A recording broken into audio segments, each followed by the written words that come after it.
So we've got word from Yoshinori Kitase that Square is gearing up for a big Final Fantasy announcement later on this year that has nothing to do with the Final Fantasy VII compilation. Also, Hironobu Sakaguchi over at Mistwalker Studios has let us know that they are working on a brand new dark fantasy video game. Happy New Year, everyone, and I hope that you have all had an excellent celebration over these last couple of days.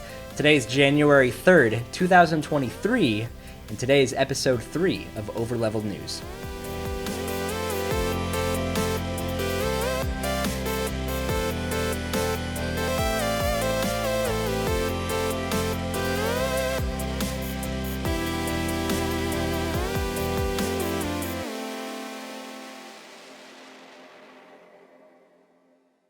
So our first story actually serves as somewhat of a follow-up to the back and forth that's kind of been happening in between Sony and Microsoft over the last month or so. The biggest thing that came from this situation is just not only the fact that Sony is continuing to double down with all of this stuff, but Square-ENIX is also on Sony's side pretty much fully now. And even though we got confirmation a while ago that we would see games like Final Fantasy VII and Final Fantasy XVI on future platforms in the future, right now we are getting official confirmation that Sony has entered partnerships with these companies like Square-ENIX and From Software, that we are not going to be seeing games like Final Fantasy VII Remake, Final Fantasy XVI, Bloodborne, and even Silent Hill 2 Remake. All of these games will be excluded from the Xbox platform.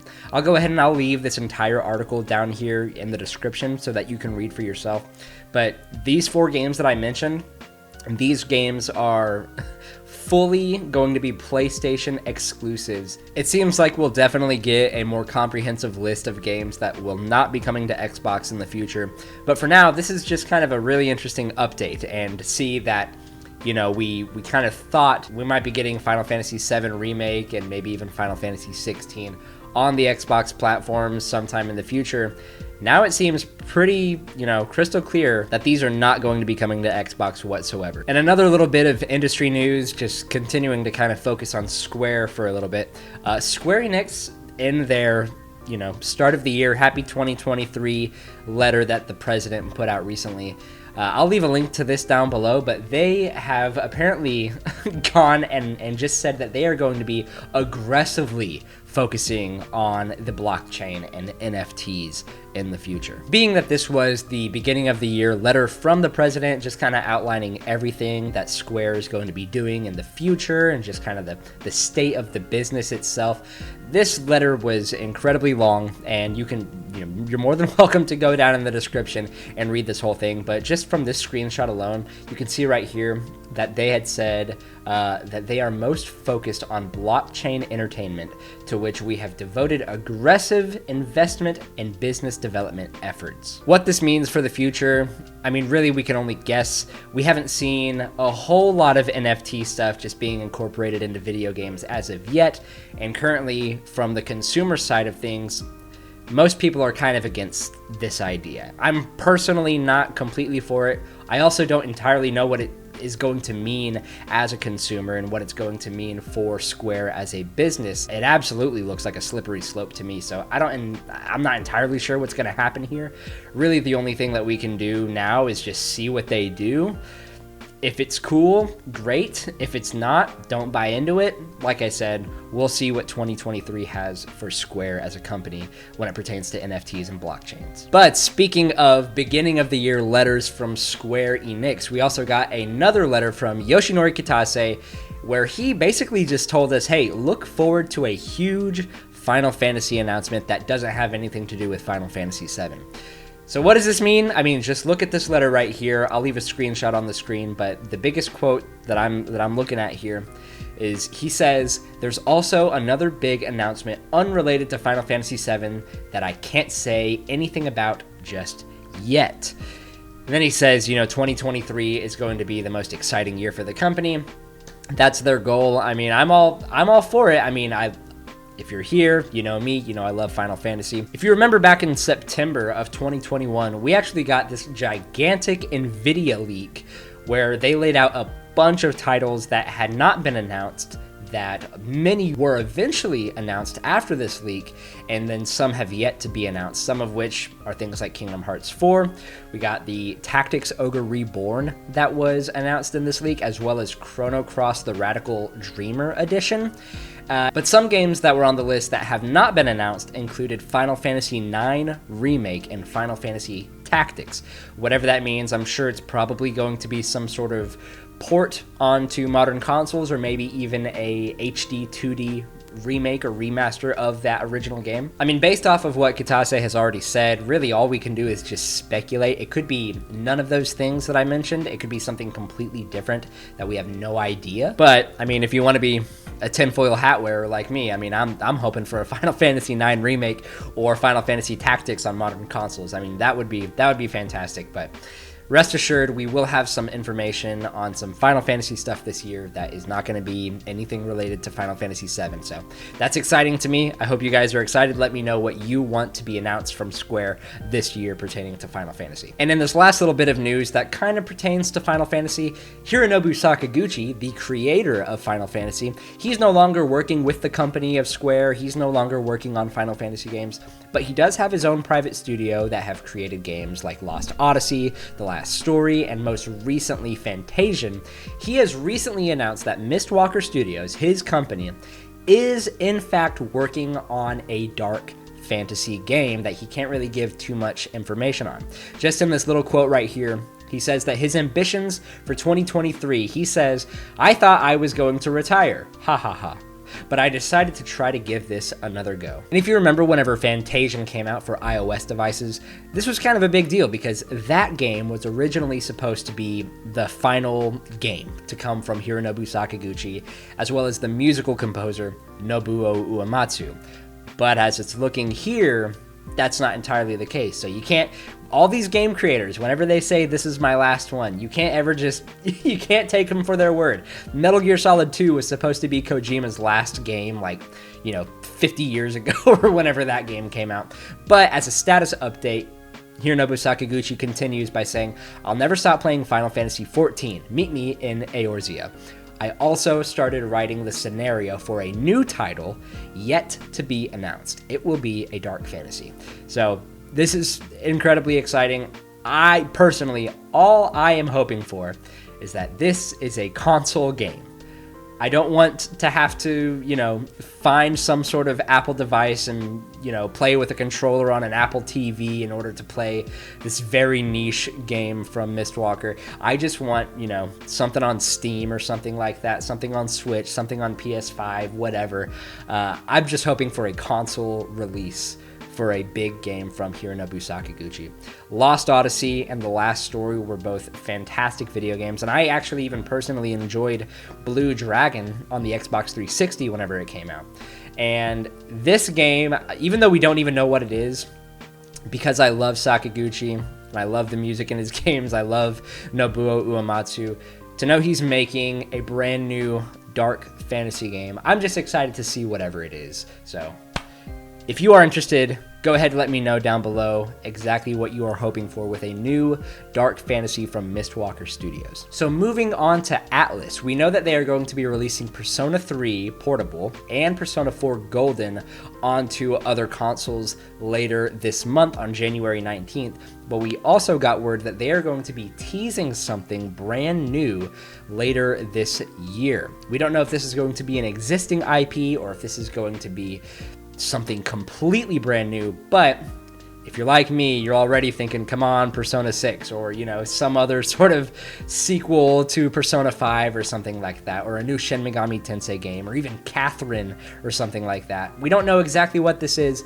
but keep an eye out. Atlus will be teasing something very soon. So recently there was a trademark in Europe filed for something called Tales of Arise Beyond the Dawn. So something to note about this trademark is that it falls under the 9 and 41 NICE classes for goods and services, meaning that this is connected to video games and arcade games. And just reading a little from this article here, it says that back on July 29th, 2021, producer Yusuke Tomozawa said that there would be no DLC, prequel, or sequel to the game, At that time, Tomizawa seemed adamant that this would be a standalone title.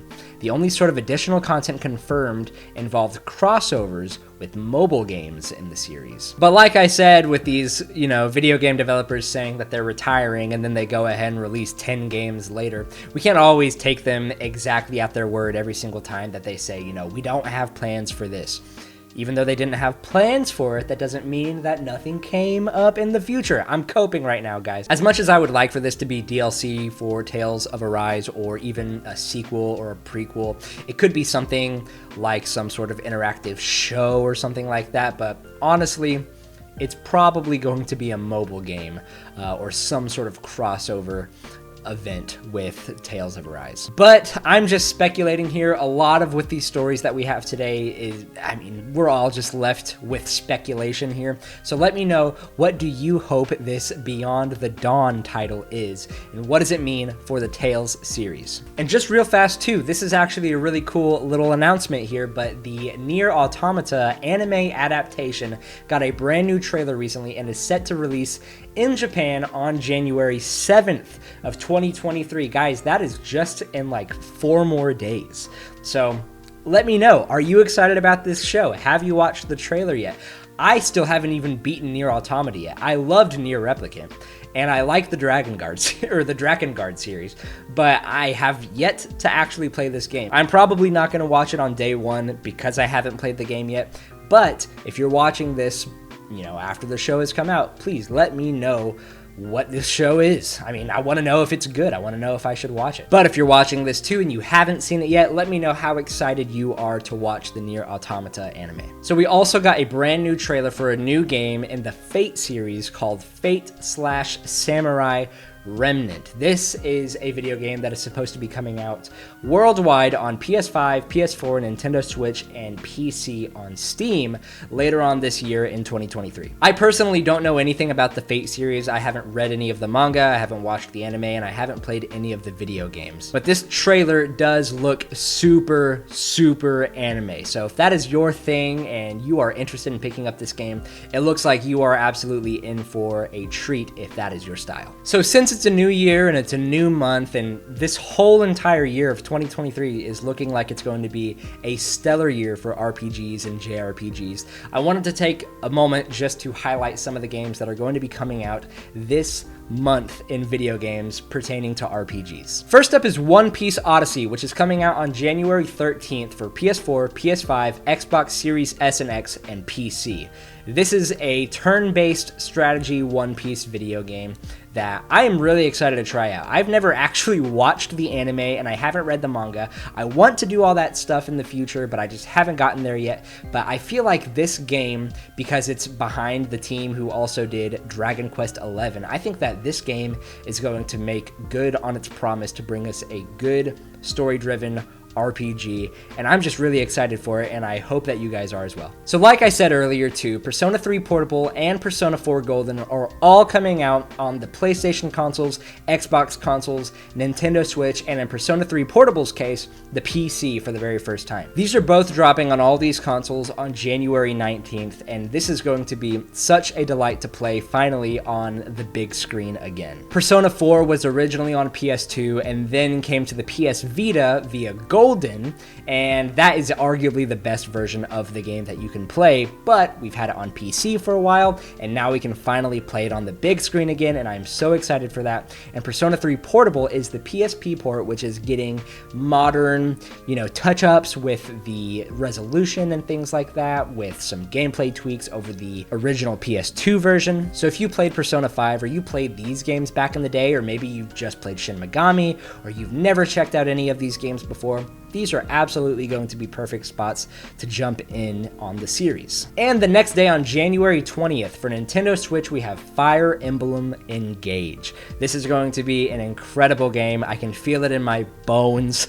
Everything that we've seen here, from the story to the music, the visuals, the gameplay, and how it connects to other Fire Emblem games, this is looking like it's going to be a really good time. And this might actually be where I jump into the series properly for the first time. So look forward to that on January 20th. And just a few days later on January 24th for PS5 and PC, we have Forspoken. Now, if you watched my short where I reviewed kind of my impressions with the demo, I was not a fan of what this game showed off. I don't think that it was a very well balanced demo. What they gave to us, I don't think was the right kind of thing that I needed to win me over. So I may end up getting this way later down the line whenever it's discounted for like $15 or something like that. But this is a brand new game. I mean, this was what they showed off whenever they announced the PS5. This was going to be a console seller. So if you're interested, if you're already planning on getting Forspoken, go ahead and let me know how excited you are for this game, and let me know what you think of this game whenever it comes out. I'm really curious to hear how everyone reacts to Forspoken when it comes out on January 24th. And the last thing that I want to mention here real fast is it is January, and PlayStation Plus subscribers have a new batch of free games no matter what tier you are subscribed to. And this is actually a really cool list, guys. For the month of January, we get Star Wars Jedi Fallen Order, Fallout 76, and Axiom Verge 2, all for free on PS4 and PS5. This is fantastic, guys. We got 2 great games and Fallout 76. So starting today, you can download these games, and you have all the way up until February 6th to get them. So within this little month time span, do not forget to get your free games. But that's going to do it, everyone, for this episode of Overleveled News. Let me know what you thought about all of the announcements, all of the speculation, all of the new games that are coming out. Let me know what you thought of everything down in the comments below. Don't forget to like and subscribe and hit the notification bell as well, and I will see you all in the next video. Bye-bye.